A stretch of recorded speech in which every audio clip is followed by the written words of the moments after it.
El capitán del Pole Star. De Arthur Conan Doyle. Extracto del diario de a bordo de John McAllister Ray, estudiante de medicina. 11 de septiembre. Latitud 81 grados 40 minutos norte, longitud 2 grados este.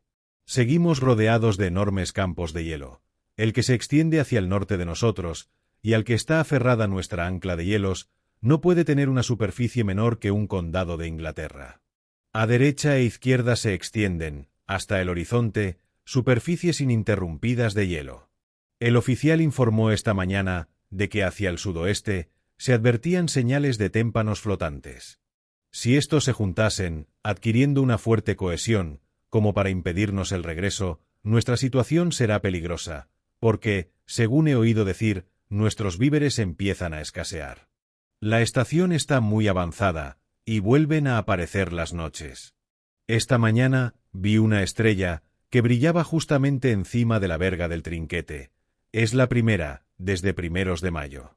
Reina el descontento entre la tripulación, porque muchos de los hombres desean regresar a toda costa a sus puertos, con tiempo suficiente para dedicarse a la pesca del arenque, pues en esta época se pagan altos salarios en la costa de Escocia.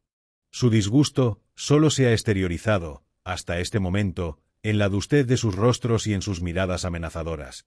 Pero esta tarde le he oído decir al segundo oficial que piensan enviar una comisión para que exponga al capitán su malestar. Yo tengo grandes dudas sobre la acogida que el capitán les dispensará, porque es hombre de genio violento y muy sensible a todo cuanto represente quebrantamiento de su autoridad. Me arriesgaré después de comer a decirle algunas palabras acerca de este asunto. He comprobado que a mí me tolera cosas que le molestarían dichas por cualquier otro miembro de la tripulación. Desde nuestra cuadra de estribor se distingue la isla de Ámsterdam, en el ángulo noroeste de Spitsbergen. Es un conjunto de rocas volcánicas, entrecortadas por vetas blancas, que son otros tantos glaciares. Resulta curioso pensar que los seres humanos más próximos a nosotros, en este momento, son los que viven en las colonias danesas, establecidas al sur de Groenlandia, es decir, que están a sus buenas 900 millas en travesía directa. El capitán, que arriesga su embarcación en tales circunstancias, carga con una gran responsabilidad. Ningún ballenero permaneció nunca en semejantes latitudes, a estas alturas del año. 9 de la mañana. He hablado con el capitán Craig, y aunque los resultados de mi conversación no puedan considerarse satisfactorios, no tengo más remedio que reconocer que me escuchó tranquilamente y con gran deferencia. Cuando acabé de hablar, adoptó el aire de férrea resolución, que ya he observado muchas veces en su rostro, y se puso a pasear de un lado para otro, durante algunos minutos, por la estrecha cámara. Al principio, temí haberle molestado gravemente, pero él me disipó ese temor, volviendo a sentarse y poniendo la mano sobre mi brazo, con un gesto que casi parecía una caricia. También en el fondo de sus ojos, negros y selváticos, observé una expresión de ternura que me sorprendió considerablemente. «Escuche, doctor», me dijo, «lamento mucho haberle embarcado a bordo, créame, y en este mismo instante daría 50 libras por verle sano y salvo en el muelle de Dundee. Esta vez me lo juego todo a cara o cruz. Al norte de donde estamos nosotros, hay pesca.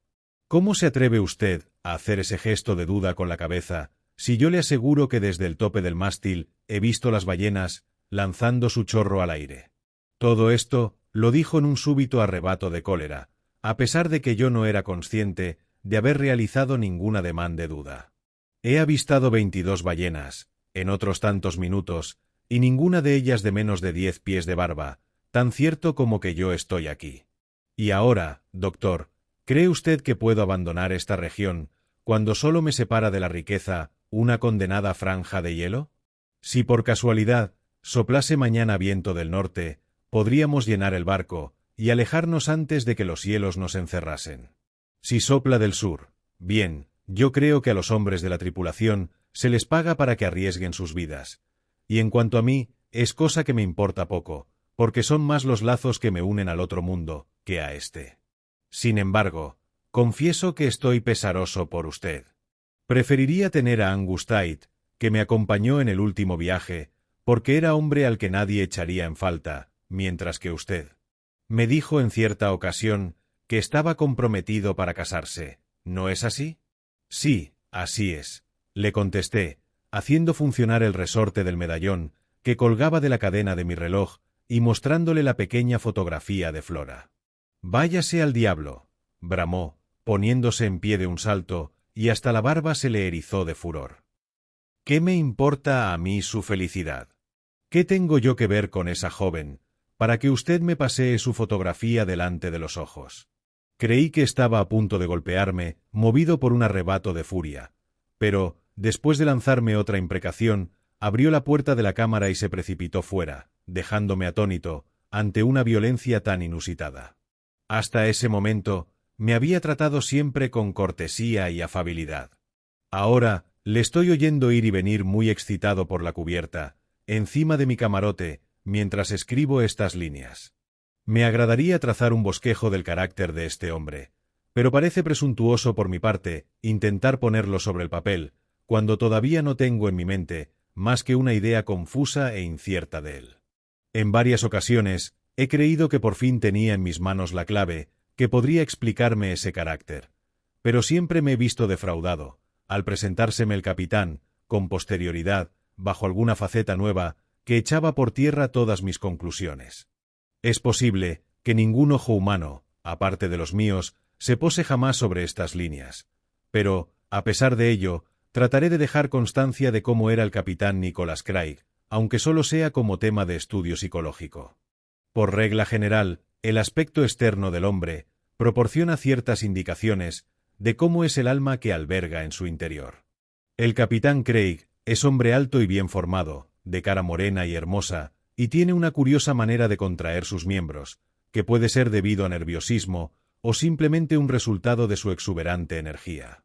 Su mandíbula, todo su porte, es varonil y resuelto, pero el rasgo distintivo de su rostro son los ojos. Tienen un color avellana oscurísimo, son brillantes y de expresión ávida, con una extraña mezcla de temeridad y de algo más.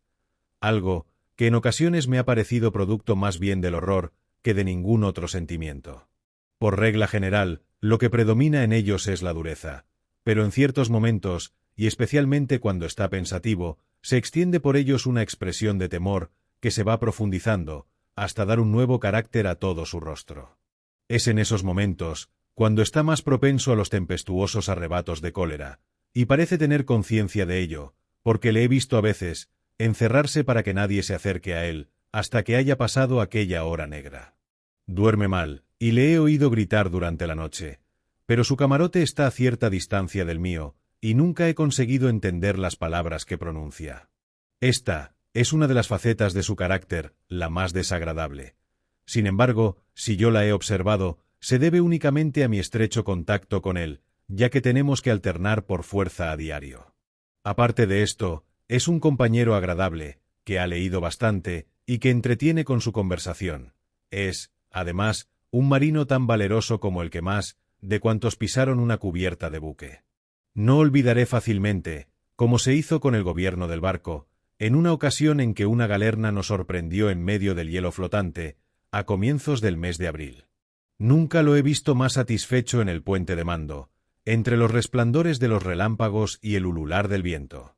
En varias ocasiones, me ha dicho que le agrada pensar en la muerte, cosa que resulta triste oír en boca de un hombre joven, porque no tendrá mucho más de 30 años, aunque sus cabellos y su barba empiecen a blanquear. Sin duda, ha debido de sufrir algún gran dolor que ha agostado su vida entera. Es posible que a mí me ocurriera lo mismo si perdiese a mi Flora, solo Dios lo sabe. Pienso que, si no fuese por ella, me preocuparía muy poco que el viento soplase mañana desde el norte o desde el sur. Bien, oigo al capitán bajar por la escotilla, y ahora advierto que se ha encerrado en su camarote, lo cual demuestra que no está de muy buen humor. Vamos, pues, a acostarnos, porque la vela se está consumiendo. Hemos tenido que recurrir a las velas, desde que empiezan a cerrar las noches, y ya se ha retirado el camarero, de modo que no puedo pedirle que me traiga otra. 12 de septiembre, día tranquilo y sereno. El barco sigue en el mismo lugar. El viento, muy suave, sopla del sudeste. El capitán está de mejor humor, y se ha disculpado durante el desayuno, por la manera que tuvo de tratarme. Sin embargo, sigo encontrándole algo distraído, y sus ojos conservan esa expresión extravagante, que en un escocés de las tierras altas, indicaría que está embrujado.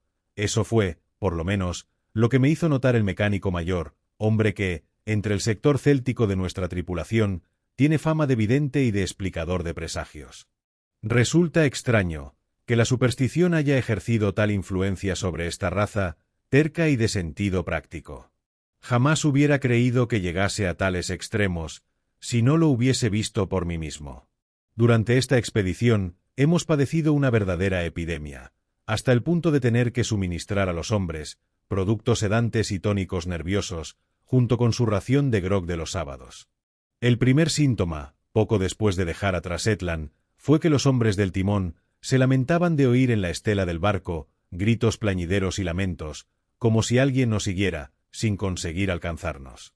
Durante todo el viaje se ha mantenido esta ficción, y en las noches oscuras, cuando empezó la pesca de focas, solo con grandes dificultades, se conseguía que los hombres realizasen sus turnos de guardia. Lo que aquellos hombres oían era, probablemente, el crujir de las cadenas del timón, o los gritos de algún ave marina que volaba cerca. En varias ocasiones, me hicieron salir de la cama para que yo también los escuchase, pero no hará falta que diga que jamás oí nada que se saliese de lo normal. Sin embargo, los hombres de la tripulación hablan del asunto con una seguridad tan absurda que resulta inútil discutir con ellos. En cierta ocasión, hablé del caso con el capitán, y con gran sorpresa mía, lo tomó muy en serio, e incluso me pareció que lo que le dije le había turbado muchísimo. Yo esperaba que, al menos él, estuviese por encima de fantasías tan vulgares. Aprovecho este párrafo dedicado a las supersticiones, para referir que nuestro segundo oficial, Mr. Mason, vio la noche pasada un fantasma, o por lo menos, dice que lo vio, lo cual viene a ser lo mismo para el caso. Resulta satisfactorio encontrar algún tema nuevo de conversación, después de la inacabable rutina de osos y ballenas, que nos lo ha proporcionado por espacio de tantos meses. Mason jura que el barco está embrujado, y que no permanecería en él ni un solo día más, si tuviera otro empleo. Desde luego, ese hombre está sinceramente asustado, y esta mañana tuve que darle un preparado de bromuro de potasio y de doral, para calmarlo. Cuando me permití apuntarle la idea de que quizá la noche anterior había bebido algún vaso de más, se indignó, y para sosegarle, me vi en la necesidad de escuchar su relato, con toda la seriedad de que fui capaz. Desde luego, él narró la historia sin titubeos, y como quien cuenta un suceso indiscutible. Su historia fue la siguiente. Estaba yo en el puente, a eso de las 4 campanadas de la Guardia Media, es decir, cuando la oscuridad de la noche era más completa. Había en el cielo un retazo de luna, pero las nubes pasaban constantemente por delante de ella, de modo que era muy poco lo que podía distinguirse más allá del barco.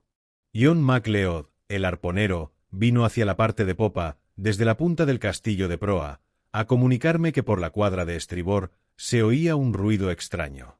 Fui con él hasta allí, y los dos escuchamos el ruido del que hablaba, que unas veces parecía el llanto de un niño, y otras, el de una joven en pena.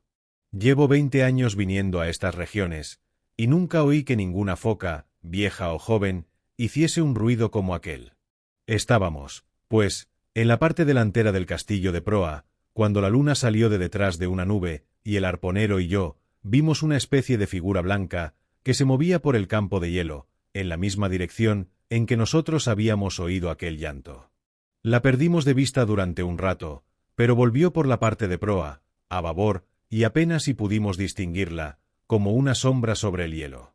Envié a un marinero a popa, en busca de los rifles, y MacLeod y yo bajamos al banco de hielo, pensando que quizá se tratase de un oso.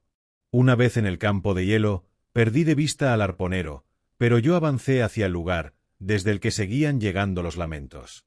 Caminé un trayecto de 1 milla, o quizá más, hasta que, al rodear corriendo un montículo, descubrí aquella cosa en lo alto del mismo, de pie, y como si me estuviese esperando. Yo no sé qué era, pero desde luego no se trataba de un oso, porque era alto, blanco y recto, y yo apostaría cualquier cosa, a que si no se trataba de un hombre o de una mujer, era algo mucho peor. Volví al barco a todo correr, y me sentí muy aliviado, cuando puse los pies a bordo. Yo firmé mi compromiso de servir en este barco, y en este barco me quedaré, pero no habrá nadie que me lleve al hielo, después de la puesta de sol. He repetido lo que me dijo, procurando hacerlo con las mismas palabras. A pesar de que él lo niegue, yo creo que lo que Mr. Mason vio fue un oso joven, alzado sobre sus patas traseras, que es la actitud que suelen adoptar con frecuencia cuando están alarmados. A la luz indecisa de la luna, ofrecería cierto parecido con una figura humana, especialmente si el hombre que lo veía tenía los nervios algo alterados. Fuera lo que fuera, es un suceso desgraciado, pues ha influido de manera muy desfavorable en la tripulación. Las caras de los hombres son más adustas que antes, y su descontento se expresa más abiertamente. Este doble agravio, que se les impida participar en la pesca del arenque, y tener que seguir sirviendo en un buque que ellos se empeñan en considerar embrujado, puede llevarlos a dar algún paso temerario. Hasta los arponeros, que son los hombres más antiguos y más seguros del barco, empiezan a participar de la agitación general. Con independencia de este estallido absurdo de superstición, parece que las cosas se presentan bastante más satisfactorias. El campo de hielo que se formaba hacia el sur ha desaparecido en parte, y el agua está tan templada, que me siento inclinado a creer que nos encontramos en una de las ramas de la corriente del Golfo, que pasa entre Groenlandia y Spitsbergen. Alrededor del barco hay numerosas medusas y limones de mar, además de gran cantidad de camarones, de modo que hay muchas probabilidades de que se descubra alguna ballena. A decir verdad, hacia la hora de la comida, vimos que una de ellas lanzaba un soplido, pero la situación en que se encontraba hizo imposible que nuestras lanchas la persiguieran. 13 de septiembre. He tenido una conversación interesante en el puente con el primer oficial, Mr. Milne. Por lo visto, nuestro capitán resulta un enigma tan completo para los hombres de mar, e incluso para los propietarios de esta embarcación, como lo es también para mí. Mr. Milne me cuenta que, cuando al concluir el viaje, se paga a todo el mundo, el capitán Craig desaparece, y ya no se le vuelve a ver, hasta que se aproxima otra estación. Entonces, entra tranquilamente en las oficinas de la compañía y pregunta si serán necesarios sus servicios. No tiene ningún amigo en Dundee, ni hay nadie que afirme conocer su vida en épocas anteriores. El cargo que se le confía depende por completo de su habilidad como hombre de mar, y de la fama de hombre valiente y sereno que se ganó en su calidad de oficial, antes de que le confiasen el mando supremo de un barco. Según opinión unánime, no es escocés, y el nombre y apellido que usa son supuestos. Mr. Milne piensa que se ha dedicado a la pesca de ballenas, únicamente porque era la más peligrosa de las ocupaciones que podía elegir, y asegura también que nuestro capitán busca la muerte de cuantas maneras puede. Citó varios casos en apoyo de su afirmación. Uno de ellos es bastante curioso, si en efecto es cierto. Según parece, un año no apareció por las oficinas, y se eligió a otro hombre para sustituirle.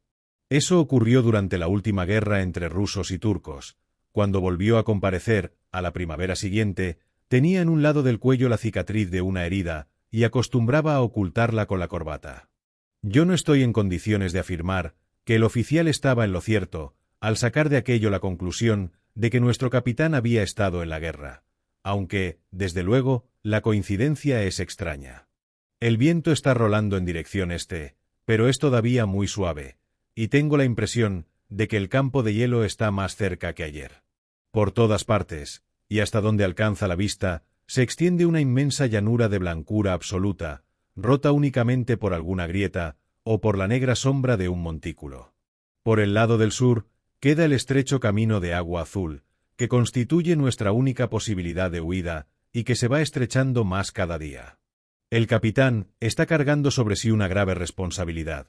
Me dicen que el depósito de patatas se ha agotado y que también el bizcocho anda escaso, a pesar de lo cual, él mantiene el mismo rostro impasible y se pasa la mayor parte del día en el puesto del vigía, en lo más alto del mástil, recorriendo el horizonte con sus gemelos. Su genio es muy variable. Se diría que ahora rehúye mi compañía, aunque no se ha repetido la escena violenta de la otra noche. 7:30 de la mañana. Mi opinión, muy meditada, es que estamos a las órdenes de un loco. No hay manera de explicar de otro modo las insólitas extravagancias del capitán Craig. Es una suerte que lleve este diario de nuestra expedición, porque nos servirá de justificación en caso de que tengamos que someterlo a alguna coerción, cosa a la que yo no accederé, si no es en último extremo. Resulta curioso que haya sido él mismo quien apuntara la posibilidad de que el secreto de su extraña conducta esté en la locura y no simplemente en la excentricidad. Hará cosa de una hora, mientras yo iba y venía, paseándome por la cubierta superior, el capitán estaba en el puente, oteando, como siempre, el mar con sus gemelos.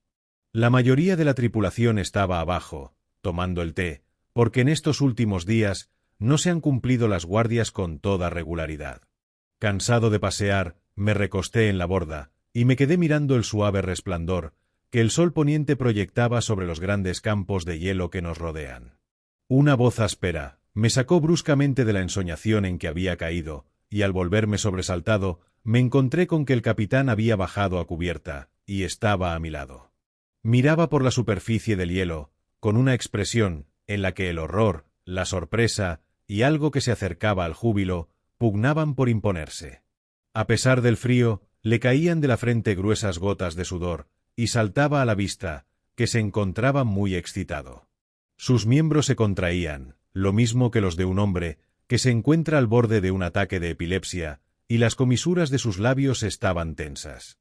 «Mire allí», jadeó, agarrándome de la muñeca, pero sus ojos permanecían fijos en los cielos lejanos, y su cabeza se movía, lentamente, en dirección horizontal, como si siguiera algún objeto que se moviera, cruzando su campo de visión. «Mire allí, entre aquellos montículos», dijo. «Ahora está saliendo, desde detrás del más lejano. ¿La ve usted? Tiene que verla. Todavía está allí. Es imposible que no la vea». «Pero no, se va, se ha ido, ya no puedo verla. Ha desaparecido». Pronunció estas dos últimas palabras en un cuchicheo de angustia concentrada que no se me borrará jamás de la memoria.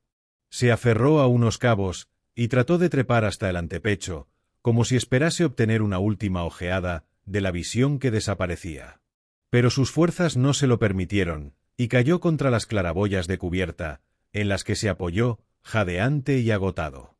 Su rostro estaba tan lívido, que creí que iba a perder el conocimiento, por lo que me apresuré a ayudarle a bajar por la escalera de la escotilla, y lo acosté en uno de los sofás del camarote.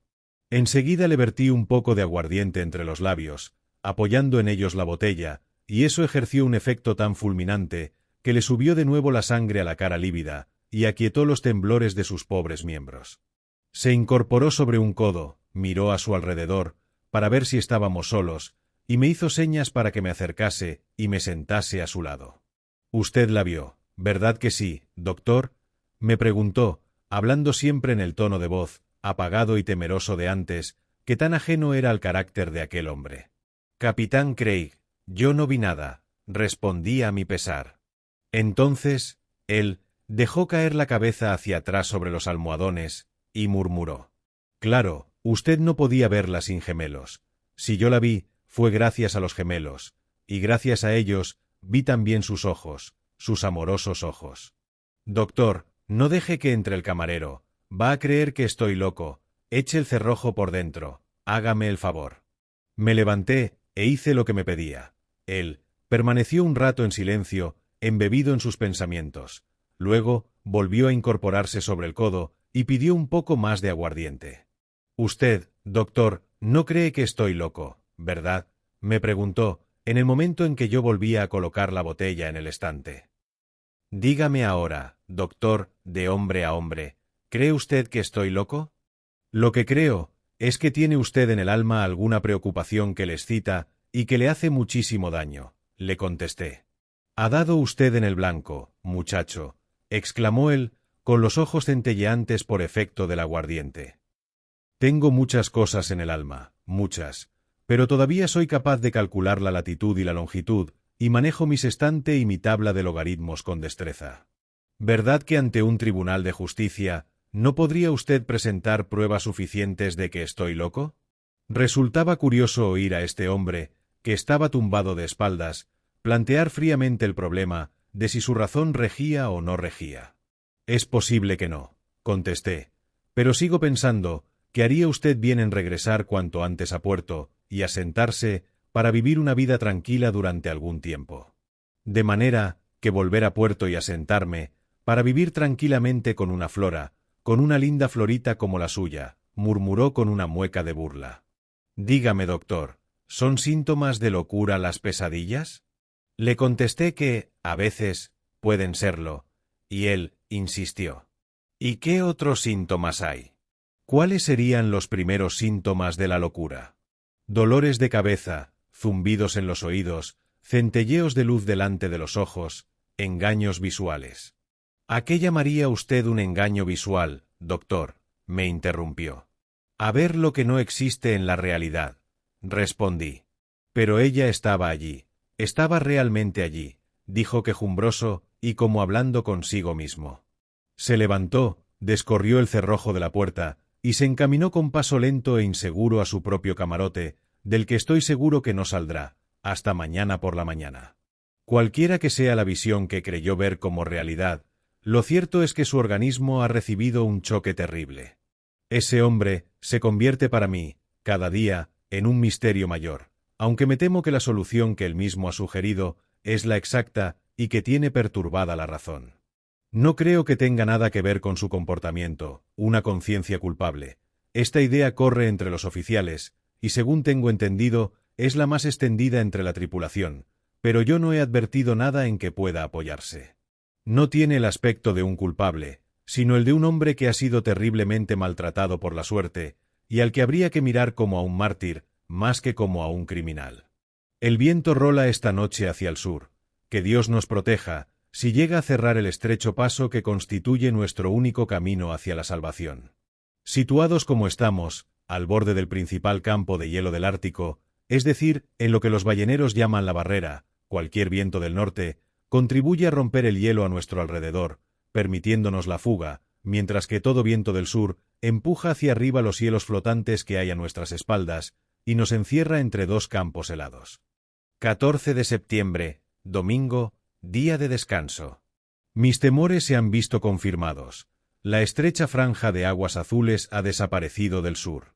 A nuestro alrededor se ven solo grandes campos de hielo inmóviles, con sus extraños montículos y sus fantásticos pináculos.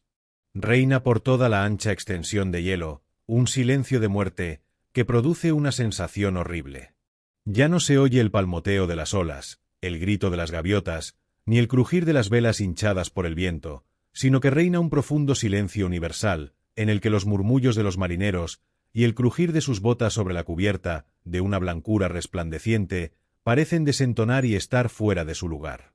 Nuestro único visitante fue un zorro ártico, extraño en los campos de hielo, aunque abunda bastante en tierra. Sin embargo, no se acercó al barco, sino que, después de escrutarlo desde alguna distancia, huyó rápidamente a través del hielo.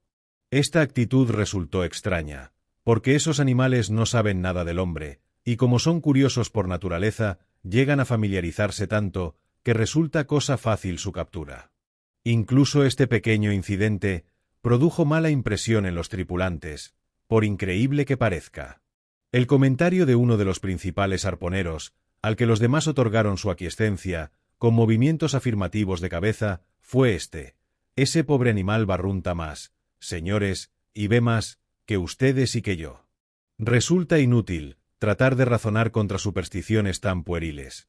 Ellos han formado ya su creencia de que este barco lleva encima una maldición, y no habrá nada capaz de convencerles de lo contrario. El capitán permaneció recluido todo el día, excepto una media hora, por la tarde, en la que salió a la cubierta superior. Me fijé en que no apartaba la vista del lugar donde se le había aparecido la visión el día anterior, y me preparé para otro acceso por el estilo, pero no se produjo. Parecía que no me veía, aunque me encontraba junto a él. El mecánico principal leyó, como de costumbre, los sagrados oficios, y es curioso que en los barcos balleneros se emplee siempre el libro de oraciones de la Iglesia de Inglaterra, aunque no haya jamás ni un solo adepto de dicha iglesia entre los oficiales ni entre la tripulación. Los de la nuestra son exclusivamente católicos romanos o presbiterianos, con predominio de los católicos. Como se emplea un rito extraño a ambos, ni unos ni otros pueden quejarse de que haya preferencias, y escucha los rezos con toda atención y devoción. Tiene, pues, este sistema, algo de recomendable. La puesta de sol fue magnífica. Los campos de hielo parecían un lago de sangre.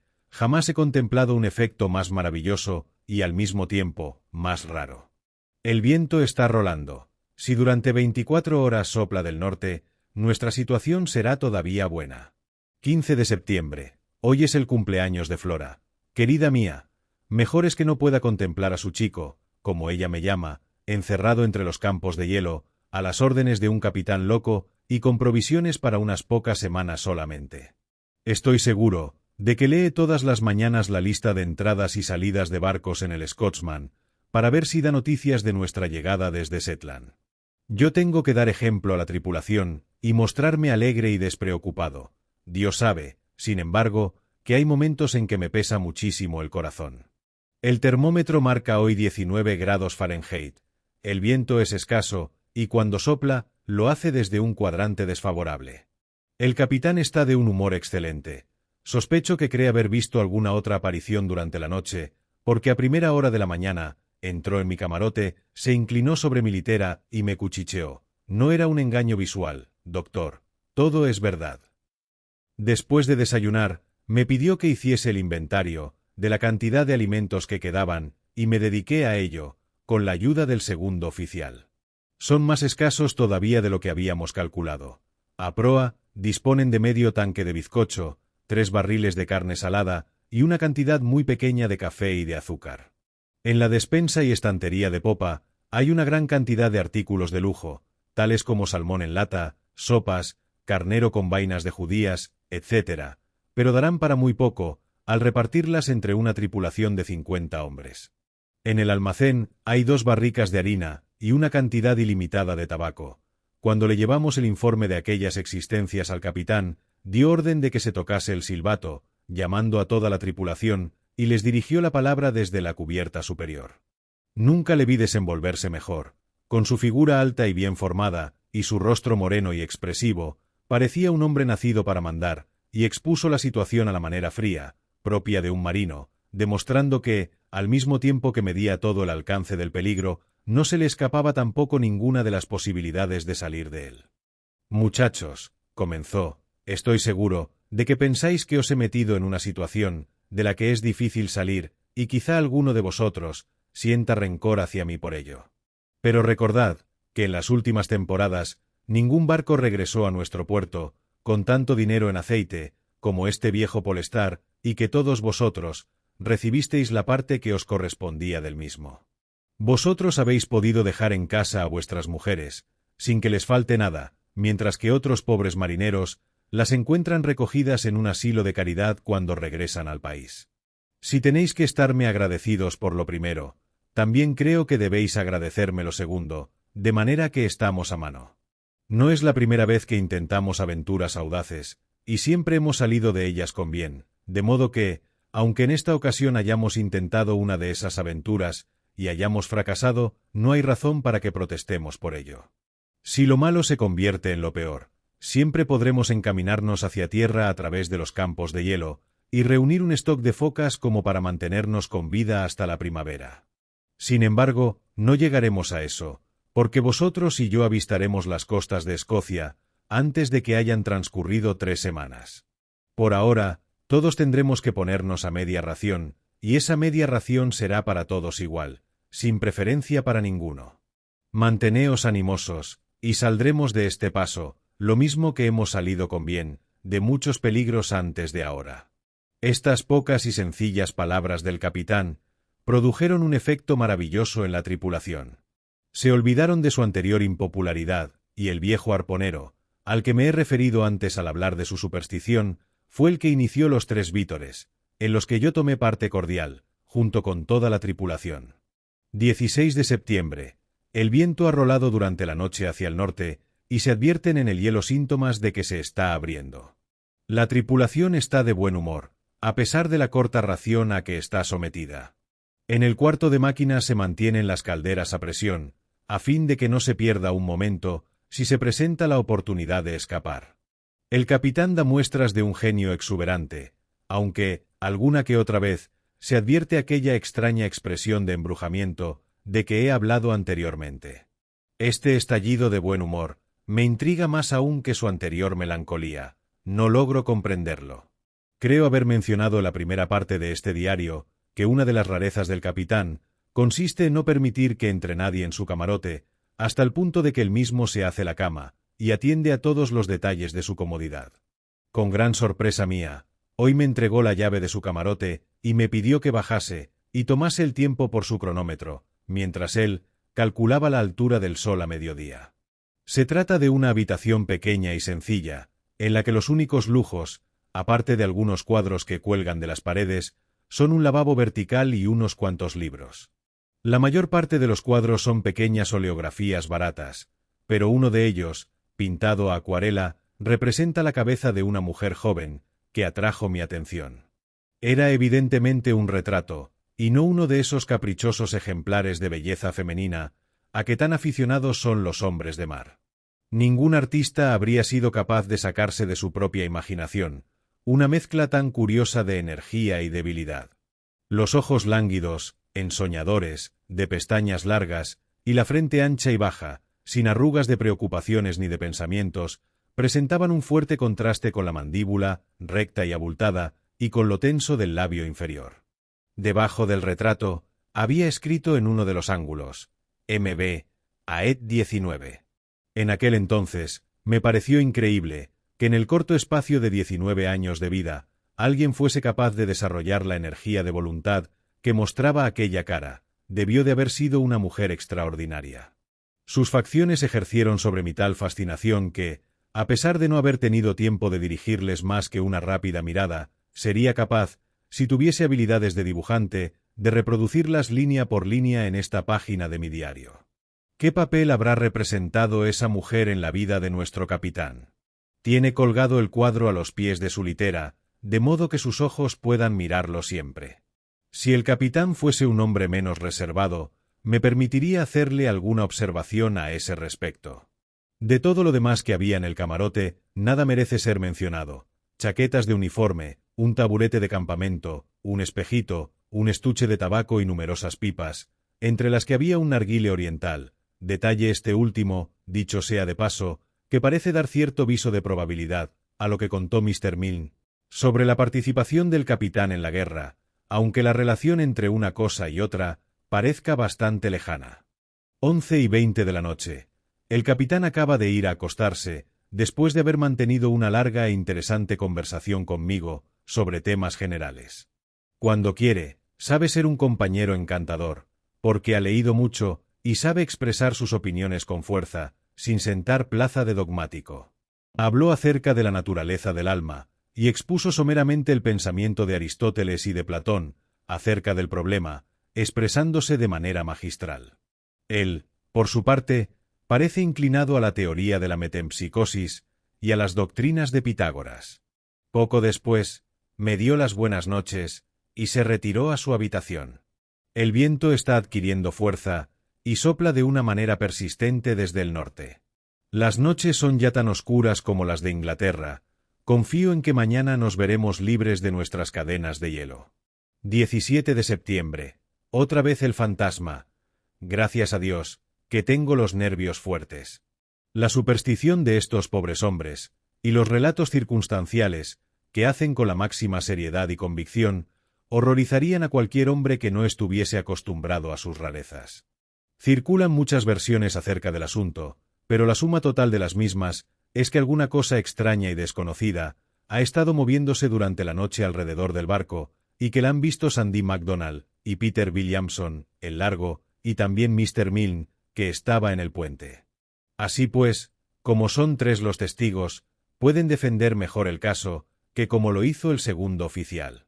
Hablé después del desayuno con Milne, y le dije que él debería estar por encima de tales absurdos, y que en su calidad de oficial estaba obligado a dar mejor ejemplo a la tripulación. Él movió de un lado a otro, con expresión ominosa, la cabeza curtida por la intemperie, pero me contestó con su cautela característica. «Doctor, yo no puedo decir que preste fe a todas esas leyendas de fantasmas del mar y cosas por el estilo, aunque son muchos los que afirman haber visto uno con sus propios ojos.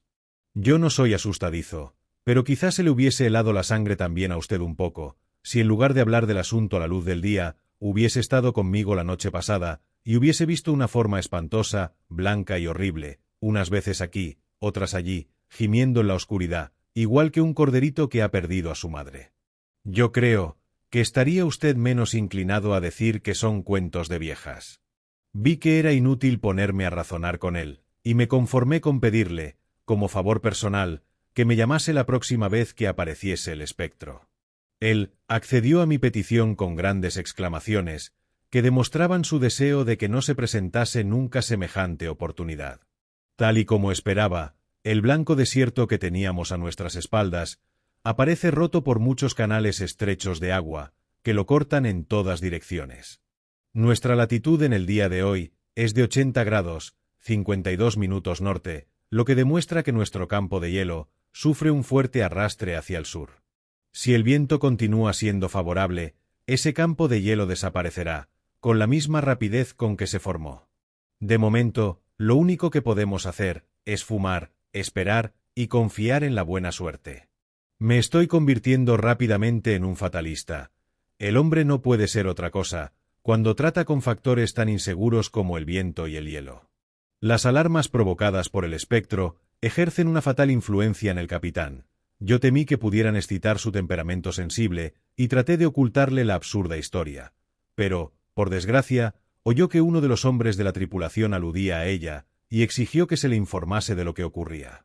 Tal como había previsto, esa historia sacó a la superficie toda su oculta locura bruscamente. Casi no podía creer que fuese el mismo hombre que la noche anterior había hablado de temas filosóficos, con profundidad y juicio sereno. En este momento, se pasea de un lado a otro por cubierta, igual que un tigre enjaulado, deteniéndose, de cuando en cuando, para mirar fijamente, con impaciencia, por toda la extensión del campo de hielo. No para de hablar entre dientes consigo mismo, y en una ocasión ha gritado: «Ya falta poco tiempo, amor mío, ya falta poco tiempo». Es triste ver a un marino valeroso, a un cumplido caballero, reducido a semejante estado, y pensar que la imaginación y la ilusión puedan acobardar a un espíritu, para el que el peligro auténtico constituye la sal de la vida. ¿Cuándo se ha visto un hombre en una situación como la mía, entre un capitán loco y un primer oficial que ve fantasmas? Hay ocasiones en que pienso que soy la única persona verdaderamente equilibrada en todo el barco, salvo, quizá, el segundo maquinista, que es una especie de rumiante, y al que no le preocuparían todos los demonios del Mar Rojo, mientras lo dejasen en paz y no revolviesen sus herramientas. El hielo se deshace rápidamente, y existen grandes probabilidades de que podamos lanzarnos a navegar mañana por la mañana.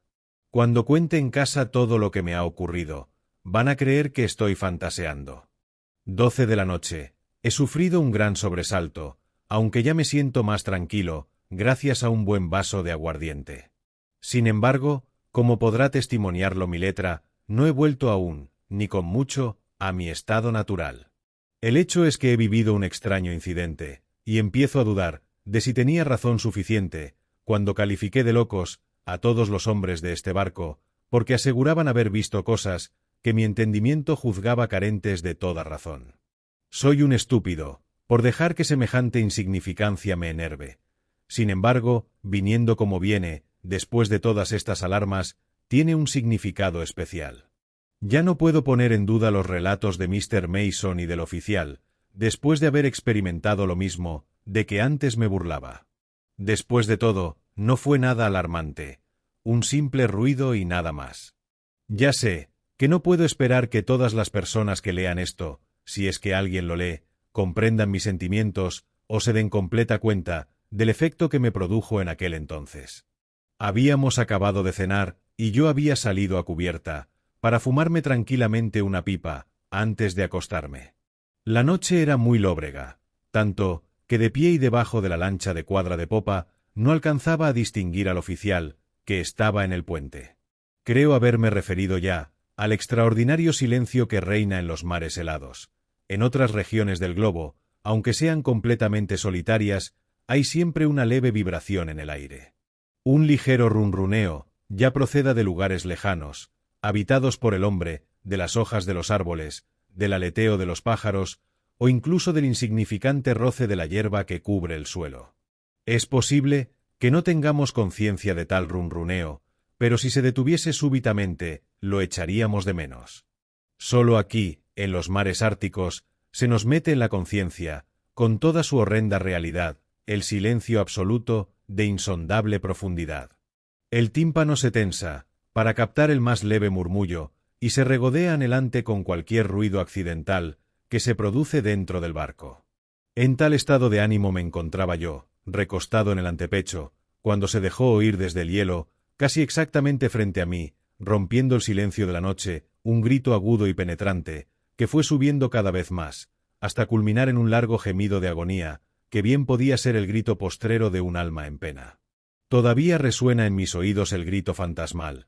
Quien lo lanzaba parecía expresar dolor, un dolor indecible y un inmenso anhelo, y sin embargo, de cuando en cuando, la expresión del dolor estaba cortada por una nota de júbilo. El grito estalló muy cerca de mí, pero, por más que me esforcé por penetrar en las tinieblas, no conseguí distinguir nada. Esperé algún tiempo, pero no volvió a repetirse el grito. Después, bajé a mi camarote, trastornado como jamás lo he estado en mi vida. Al bajar por la escotilla me crucé con Mr. Milne, que subía a relevar al oficial de guardia, y me dijo: «Usted también lo ha oído, ¿verdad, doctor? ¿Aún sigue creyendo que eran cuentos de viejas? ¿Sigue pensando que solo se trata de supersticiones?» No tuve más remedio que disculparme ante aquel hombre honrado, y le confesé que estaba tan intrigado como él. Quizá mañana por la mañana vea las cosas de otro modo, pero, en este momento, casi ni me atrevo a escribir todo lo que pienso. Quizá, si lo volviese a leer más adelante, cuando me haya liberado de este ambiente, sentiría desprecio hacia mí mismo, por haber sido tan débil. 18 de septiembre. He pasado una noche intranquila y desasosegada, perseguido constantemente por aquel extraño ruido. Tampoco parece que el capitán haya descansado mucho, porque tiene el rostro desencajado y los ojos inyectados en sangre. No le he contado, ni le contaré, mi aventura de la noche pasada. Aun sin conocerla, ya está bastante inquieto y excitado, tan pronto de pie como sentado, incapaz de quedarse tranquilo en un sitio. Esta mañana, apareció en el campo de hielo una espaciosa vía de agua, tal y como había previsto, y pudimos levantar el ancla del hielo y navegar después unas 12 millas, en dirección oeste-sudoeste. Pero allí nos detuvo otro gran campo de hielo flotante, tan macizo como cualquiera de los que hemos dejado atrás. Nos cierra el paso por completo, así que no nos queda otro recurso que echar de nuevo el ancla y esperar a que se rompa, cosa que ocurrirá probablemente antes de 24 horas, si persiste el viento. Divisamos varios lobos marinos. Son animales enormes, de más de 11 pies de longitud, valerosos y combativos. Según se dice, son capaces de hacer frente a un oso. Por suerte, son lentos y torpes en sus movimientos, de modo que no es muy peligroso atacarlos sobre la superficie del hielo. Es evidente que el capitán no cree que hayamos llegado al límite de nuestras dificultades, aunque no llego a penetrar en las razones que tiene para juzgar la situación tan sombría, ya que todos los demás opinan que nos hemos salvado de una manera milagrosa y están seguros de que llegaremos al mar abierto. Doctor, supongo que pensará que ya pasó todo peligro, ¿verdad? Me preguntó cuando nos sentábamos a comer juntos. Así lo espero, le contesté. Pues yo no estaría tan seguro, aunque, sin duda, tiene usted razón. ¿Verdad, joven, que muy pronto nos veremos en brazos de las mujeres, que constituyen nuestro leal amor? Pero no debemos estar demasiado seguros, no debemos exagerar nuestra seguridad. Permaneció sentado unos momentos, balanceando pensativo las piernas atrás y adelante, y prosiguió. Escúcheme, el lugar en que nos encontramos es peligroso, hasta en las mejores circunstancias, es traicionero y peligroso. Yo he visto a hombres que han desaparecido en un segundo, en un suelo como este. A veces es suficiente un resbalón, un simple resbalón, y se hunde usted por una grieta, y solo queda un burbujeo de aguas verdes, para indicar el sitio en que se hundió. Calló, pensativo, y luego siguió diciendo con una sonrisa nerviosa. Es extraño, pero durante todo el tiempo que anduve por estos parajes, jamás se me ocurrió hacer testamento. No porque tenga nada de particular que legar, sino porque el hombre que está expuesto a peligros debe tener siempre las cosas listas y arregladas. ¿No cree usted? Desde luego, le contesté, preguntándome a dónde quería ir a parar. El saber que uno lo tiene todo dispuesto produce alivio, prosiguió. Pues bien, si algo me ocurriese, espero que usted se ocupe de mis asuntos. En el camarote hay pocas cosas de valor, pero yo deseo que todo lo que contiene se venda, y que su producto se reparta entre los hombres de la tripulación, en proporción idéntica a como se reparte el dinero del aceite. Deseo que guarde usted el cronómetro, como pequeño recuerdo de nuestra expedición. Claro está, que esto es una simple precaución, pero me pareció conveniente hablarle del asunto. Me imagino que, llegado el caso, puedo confiar en usted, ¿verdad? Con absoluta seguridad, le contesté, y puesto que usted da este paso, creo que yo también lo haré. Usted, me interrumpió, a usted no le pasará nada. ¿Qué tiene que ver todo esto con usted? Disculpe, me he dejado llevar por el genio, pero la verdad es que no me gusta que un joven, que apenas ha empezado a vivir, se preocupe de la muerte. Suba a cubierta, y respire un poco de aire puro, en lugar de estar conversando de cosas idiotas aquí abajo. Cuanto más pienso en aquella conversación, menos me agrada. ¿Por qué se le ocurre a ese hombre dejar arreglados sus asuntos, justo cuando parece que estamos saliendo fuera del peligro? Su locura debe de moverse dentro de una lógica determinada. ¿Piensa acaso suicidarse? Recuerdo que en cierta ocasión se expresó con profunda reverencia hacia la vida, exponiendo la atrocidad que supone el crimen de matarse a uno mismo. Sin embargo, no dejaré de vigilarlo, y aunque me es imposible entrometerme en su vida privada, cuando se encuentra en su camarote, haré por lo menos cuestión de honor, permanecer sobre cubierta todo el tiempo que él esté allí. Mr. Milne toma a broma mis temores, y asegura que no son más que tácticas del capitán. Él, por su parte, mira con gran optimismo la situación. Opina que para pasado mañana habremos salido de entre los hielos, cruzaremos 2 días después por Jan Mayen y avistaremos Shetland en poco más de una semana. Ojalá no sea demasiado optimismo el suyo.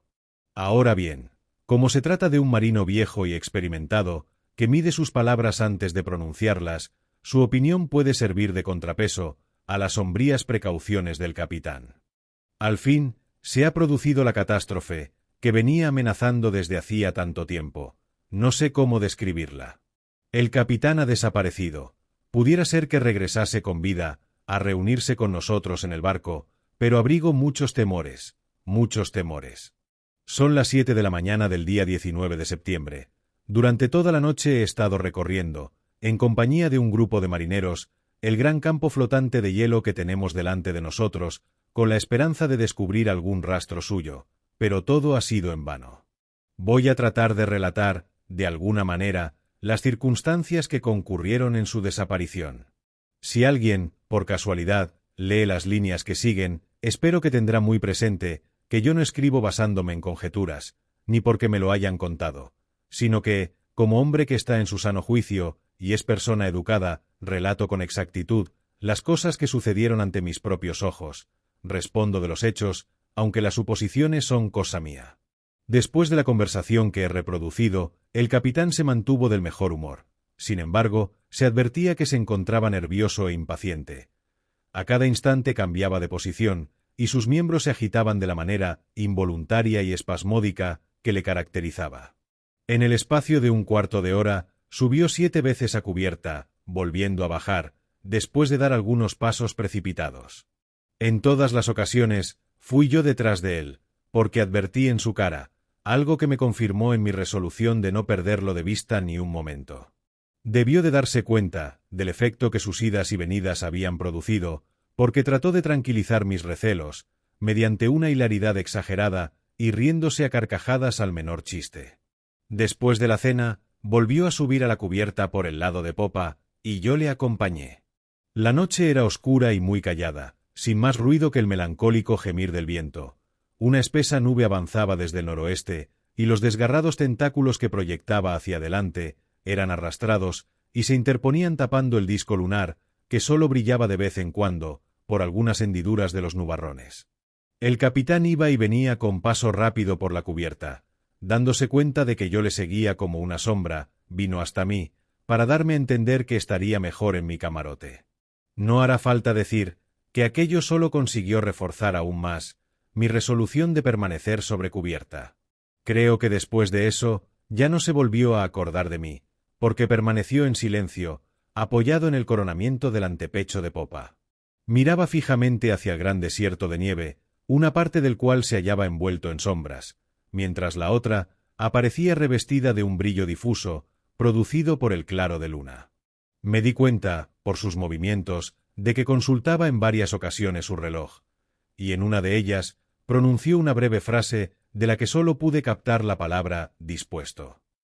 Confieso que sentí reptar por todo mi cuerpo una sensación de terror, al ver dibujarse su alta figura en la oscuridad, comprendiendo que respondía por completo a la idea de un hombre que ha acudido a una cita previa. Pero, ¿con quién tenía la cita? A medida que iba atando cabos, empecé a tener una vaga idea, pero no sospeché ni remotamente los hechos que acaecieron a continuación. Por la súbita intensidad de su actitud, comprendí que estaba viendo algo, así que me acerqué furtivamente por detrás. Parecía estar contemplando, con mirada anhelante e interrogadora, algo que a mí me pareció una guirnalda de nubes, que el viento arrastraba velozmente, siguiendo el rumbo de nuestro barco. Era un conjunto nebuloso, informe y apenas visible, que unas veces destacaba más y otras menos, según le diese o no la luz. En ese instante, la luna tenía un brillo más apagado, por estar cubierta por el pabellón de una nube delgadísima, como la tela que recubre una anémona. «Voy, cariño, voy», gritó el capitán, con un tono de ternura y de compasión infinitas, como quien tranquiliza a la persona amada, concediéndole un favor largo tiempo esperado, y tan dulce de otorgar como de recibir. El resto sucedió en un instante. Se encaramó de un salto sobre el antepecho, y de otro salto, se lanzó al hielo, casi al pie mismo de la pálida figura nebulosa. Extendió los brazos como para abrazarla, y en esa actitud, con los brazos abiertos, y pronunciando palabras amorosas, se perdió en la oscuridad. Permanecí rígido e inmóvil, tratando de seguir con la mirada aquella figura que se alejaba, hasta que su voz se perdió en la lejanía. No esperaba volver a verlo, pero en ese instante brilló la luna con todo su resplandor, a través de una grieta abierta entre los nubarrones, e iluminó el ancho campo de hielo. Entonces volví a ver la forma negra, ya muy lejos, corriendo con velocidad prodigiosa por la llanura helada. Fue la última imagen que tuvimos de él, y quizá la última que tengamos. Se organizó un grupo para ir en su búsqueda, y yo formé parte del mismo, pero los hombres no mostraron demasiado entusiasmo en aquella tarea, y nada se encontró. Dentro de unas horas se organizará otro grupo. Mientras pongo todo esto por escrito, tengo que hacer un esfuerzo para convencerme de que no he estado soñando, ni he sido víctima de una horrenda pesadilla. 7:30 de la tarde. Acabamos de regresar, decepcionados y muertos de cansancio, de una segunda e inútil búsqueda del capitán. El campo de hielos flotantes es de enorme extensión, porque, a pesar de que hemos recorrido al menos 20 millas de su superficie, no hemos hallado rastro alguno que constituya una prueba de que ha muerto. Las últimas horas han sido de un frío tan intenso que la nieve de la capa superior está helada y dura como el granito. De no ser así, habríamos podido guiarnos por las huellas de sus pies. La tripulación está ansiosa de que zarpemos y rodeemos con nuestro buque el campo de hielo, rumbo hacia el sur, porque durante la noche se ha abierto una vía y se divisa el mar en el horizonte. Están convencidos de que el capitán Craig ha muerto y de que estamos poniendo en peligro nuestras vidas sin ninguna finalidad, precisamente ahora que tenemos ocasión de salir de nuestra difícil situación. Nos ha costado un gran trabajo a Mr. Milne y a mí convencerles de que debemos esperar hasta mañana por la noche, y no hemos tenido más remedio que prometerles que bajo ninguna circunstancia retrasaremos más nuestra marcha. Nos proponemos, pues, dormir algunas horas y emprender luego una última búsqueda. 20 de septiembre, por la noche. Esta mañana he recorrido el campo de hielo con un grupo de tripulantes, explorando la parte sur, mientras Mr. Milne lo hacía por el norte. Avanzamos 10 o 12 millas sin descubrir rastro de ningún ser vivo, salvo la presencia de un ave que se cernía a gran altura sobre nuestras cabezas, y que, a juzgar por su vuelo, me pareció un halcón. La extremidad sur del campo de hielo formaba una larga lengua que se metía mar adentro. Cuando llegamos al punto de arranque de ese cabo, los marineros se detuvieron, pero yo les rogué que siguiéramos adelante, para poder sentir así la satisfacción de haber hecho todo cuanto era posible hacer. Apenas habríamos avanzado un centenar de yardas, cuando MacDonald gritó que divisaba algo un poco más adelante y echó a correr. Todos lo vislumbramos también y le seguimos corriendo. Al principio no era sino una confusa mancha negra sobre la superficie blanca del hielo, pero conforme fuimos avanzando, tomó la forma de un hombre y acabó siendo la del hombre que buscábamos. Yacía boca abajo en una loma helada.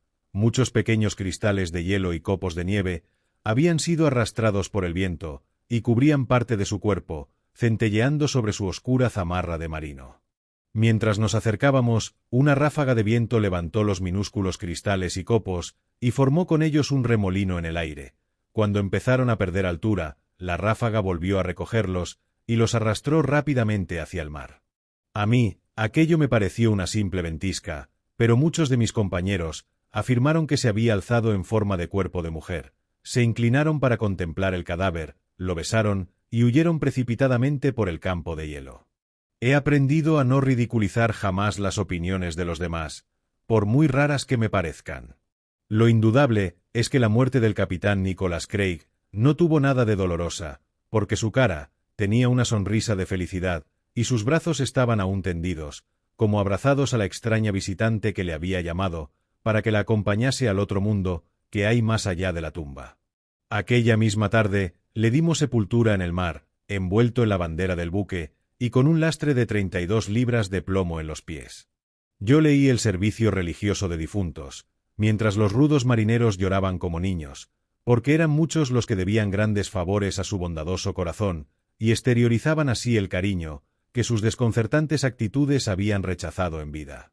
Cayó del escurridero con un chapoteo melancólico y apagado, y yo me quedé mirando las verdes aguas, viendo cómo se hundía y se hundía, hasta que fue solo un pequeño retazo blanco y ondulante, que flotaba al borde mismo de la oscuridad eterna.